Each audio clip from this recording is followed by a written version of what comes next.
Bonjour à tous et bienvenue. Aujourd'hui, on est parti pour une vidéo très spéciale. Ça fait pas mal de temps que les gens me demandaient s'il te plaît, fais-nous une vidéo plus sur le long terme, parce que c'est vrai que je suis quand même très axé court terme. Et donc, je me suis dit que le mieux pour concilier ça, c'était de faire comme je le fais actuellement. Chaque week-end, je fais la prévision pour la semaine à venir. Et ben, je vais faire en début de chaque mois une vidéo plus macro qui permet de se situer un petit peu sur la tendance un peu plus long terme. Et pour les investisseurs, je pense que c'est plus intéressant. Donc aujourd'hui, comme c'est la première, on va devoir faire depuis le long terme.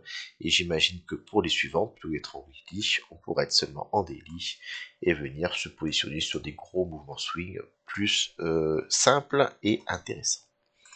Donc, long terme, Bitcoin. Ok, on est parti.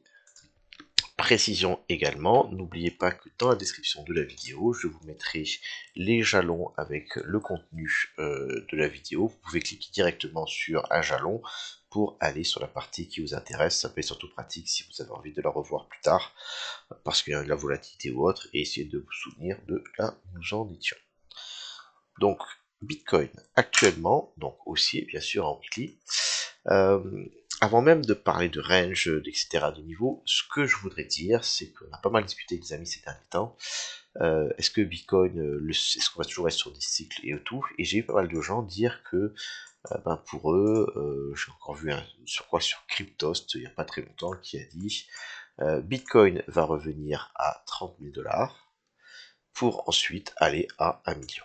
Et donc ça, c'est l'hypothèse où on est toujours sur des cycles de ce genre-là. Voilà. Personnellement, je suis pas très fan de cette idée-là, parce que les choses ne peuvent pas augmenter, se multiplier à l'infini. Je suis plutôt sur la chose suivante. Actuellement, le Bitcoin, déjà, n'est plus dans la même logique de pousser qu'avant. Avant, on avait quelque chose où on allait à plat, on accélérait très très fort, on avait un top et ça retraçait très très fort. Ok, ça typiquement c'est ce qu'on voit sur des tokens aujourd'hui qui sont très volatiles. Bitcoin, lui, nous a pas fait ça sur ce bull run, pas du tout. Regardez, on a eu une poussée contrôlée dans un canal. Pourquoi est-ce que actuellement on a une poussée contrôlée dans un canal? Ma façon de voir les choses, c'est que si je regarde ici mon S&P, donc la bourse US, en weekly, qu'est-ce que je vais voir? Je vais voir que le S&P, quelque chose, il y a beaucoup de volume, c'est canal, retracement, canal, retracement, retracement plus long, canal, retracement, canal, et ça se répète comme ça à l'infini. Ma façon de voir les choses, c'est que maintenant que les institutionnels sont arrivés sur le marché, ok, Bitcoin va se rapprocher de ça. On voit déjà qu'il est très corrélé dans ses mouvements par rapport au S&P. Donc on pourrait à la fois commencer à avoir de la structure qui ressemblerait au S&P et garder quand même de la volatilité qui soit un peu plus proche de ce qu'on a sur le Bitcoin. Donc je verrais bien quelque chose qui pourrait ressembler plutôt à canal, retracement, et ensuite récupération, canal. Ça, en termes de volatilité, ce serait beaucoup plus important que le S&P, mais en même temps, on garderait un petit peu cette idée, et il est probable que, voilà, je le verrais un petit peu comme ça. Ça me semblerait assez logique par rapport au marché. Donc ça, c'est très spéculatif, mais en tout cas, je vois qu'actuellement, on ne se comporte pas comme avant. J'ai tort si, ici, quand on retrace, on vient retracer T droit, et qu'à nouveau, on vient poser un range à plat qui dure longtemps. Vous voyez ce range à plat? Voilà, moi je pense que les ranges comme ça qui durent 1 an et demi, où il ne se passe rien, ce n'est plus possible, parce que maintenant que la crypto a vraiment été démocratisée, il y aura de l'intérêt qui reviendra assez vite, et donc, même si on peut retracer et que ça prend du temps, je pense qu'ensuite, on aura ce genre de structure et de la poussée derrière. On n'aura plus ça, et après on repart et on accélère et on monte très fort. Voilà ma façon de voir les choses.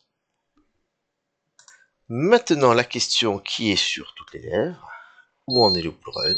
Est-ce qu'on est toujours bullish? Est-ce que actuellement c'est juste un retracement temporaire? Est-ce qu'on va continuer à pousser? Est-ce qu'on va aller à plus de 126 000? Voilà mon point de vue, je vais vous le partager. Donc, la poussée de Bitcoin ne s'est pas faite en ligne droite. On a eu une accumulation ici, ok, sur ces niveaux. Une première poussée du coup ici qui était assez lente, une phase d'accélération, et actuellement on a une phase de ralentissement. Comment est-ce que je vois ça? Je regarde ici, impulsion, alors là vous vous en rendez pas compte, mais cette impulsion était quand même monstrueuse, hein, on a fait un 186% en 203 jours, donc ça c'est très très fort. Et derrière, on a retracé. Et quand on a retracé, on n'a pas retracé n'importe comment, on n'a pas fait un retracement comme ça, et puis après pour repartir, on est venu poser un range, et ce range était un range contrôlé. Ok, on avait un beau canal descendant ici, un range contrôlé qui s'est transformé donc en bull flag avec une cassure VLO et une continuation.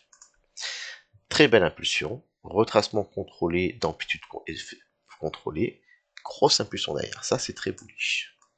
Ensuite, après cette deuxième belle impulsion, qui mine de rien était quand même déjà moins ample, puisqu'on a seulement fait par rapport à l'ancienne ATH un 44%, ok, on a eu deux choses. On a eu un premier range qui s'est posé ici, mais ce range n'a pas tenu, et on a eu une cassure par le bas, qui est venue nous faire une extension, ça, c'est cette amplitude-là, par le bas. Donc on a eu poussée, contrôle, faiblesse, cassure, qui a débouché sur finalement un retest en support du niveau précédent, impulsion.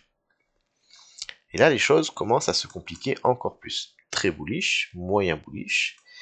Ici, regardez, ancienne ATH, impulsion, nouvelle ATH.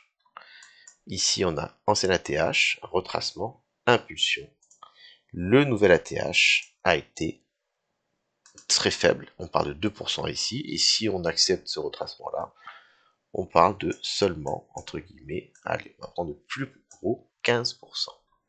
Donc notre marché, qui avait latéralisé longtemps, avec une cassure vers le bas, donc faible, n'arrive plus à monter avec de l'amplitude. Qu'est-ce que ça veut dire? C'est avant qu'on a un affaiblissement acheteur, et donc la logique serait ensuite un retracement qui devienne de plus en plus profond. Quand on a un affaiblissement, les poussées sont de plus en plus faibles, et les retracements commencent à être de plus en plus profonds. Voilà, ça c'est un top. Donc actuellement, ça faisait pas mal de temps que je le disais et que je le pensais, ici on a pas mal de choses qui s'accumulent, on devrait avoir un retracement important qui finisse par arriver. Et on voit que, tout comme ici on a eu un range qui a été posé après la TH, on a eu un range qui a été posé après la TH, et on a une cassure par le bas. Je m'attends donc à une cassure qui atteigne sa target d'extension, c'est-à-dire cette amplitude-là ici, voilà, et éventuellement qui viennent, donc ça nous donnerait exactement, on va faire proprement pour vous, parce que je pense que ça vous intéresse. Voilà, on va essayer d'être propre, on a un range ici, CTRL-clic, qui fait son extension là, et ici j'avais un range qui était là, qui est en train de casser, et qui donc pourrait revisiter tout simplement ce niveau précédent. Donc avec une cible dans les 92-91 000. Maintenant, si je continue ma réflexion, si la faiblesse est encore plus importante que ce qu'elle était quand on était là, il est probable que l'on vienne non seulement revisiter le range du dessous, mais qu'en plus, on finisse par casser ce range du dessous pour la visiter encore plus bas. Et là, vraiment, on serait sur une accentuation de la faiblesse et donc de la baisse, et on pourrait alors commencer à arriver sur des niveaux du support vraiment intéressants, comme de manière très simple, ici, l'ancienne ATH, qui était résistance, résistance, franchie, et regardez, on pourrait venir refaire un test en support par là. Alors, on a également d'autres choses intéressantes, là je crois qu'il ne marche pas cette là, on n'a pas le truc, mais on peut avoir plusieurs choses intéressantes là-dedans, et ça pourrait être un bon niveau pour avoir, je vais pas vraiment typo non plus, mais ici, liquidité en plus, on pourrait avoir un rebond. Est-ce que ce rebond sera partiel ou est-ce que ce rebond sera total? Je ne sais pas. Mais si vous êtes plutôt investisseur long terme, il me semble que si ce range casse, cette zone-là me semble intéressante pour de l'achat. Surtout qu'on soit relativement bas. Maintenant, quand on fait des plans, il faut toujours avoir un plan bear et un plan bull, de façon à ce que si le marché ne va pas dans la direction que l'on a choisie, on essaie d'avoir anticipé les raisons et surtout les cibles. Donc dans mon cas actuel, mon plan serait à revisiter ce range dans 91 000. Si 91 000 tient en support, on pourrait avoir tout simplement un range dans cette zone, revisiter les 107. Et si on a une cassure, une perte des 91, je m'attendrai à venir chercher comme cible les 74, 70. Voilà, tout simplement. Là où les choses pourraient changer, c'est si au lieu de continuer vers le bas, on venait récupérer ce niveau très important là des 106 000, qui était l'ancienne résistance qui était devenue support. Si on vient récupérer ce niveau et le tenir en support, on a la probabilité de revenir visiter ce range. D'accord? Alors je ne vais pas entrer en détail, mais grosso modo, soit de revenir tester l'ATH, on pourrait très bien faire un double top et puis repartir à la baisse, soit de faire un ATH et continuer, soit de faire une rotation partielle, plein de choses. Bien sûr, le marché n'est pas simple. Mais pour un niveau très macro, je pense qu'en s'en tenant tout simplement à des ranges, à des niveaux support résistance, on peut voir où est notre marché et on peut prendre des décisions sur la situation. Ok, quand je suis baissier, je casse des supports qui deviennent des résistances, et quand je suis haussier, je franchis des résistances qui deviennent supports. Voilà. Je vais donc faire un premier résumé intermédiaire sur cette vidéo.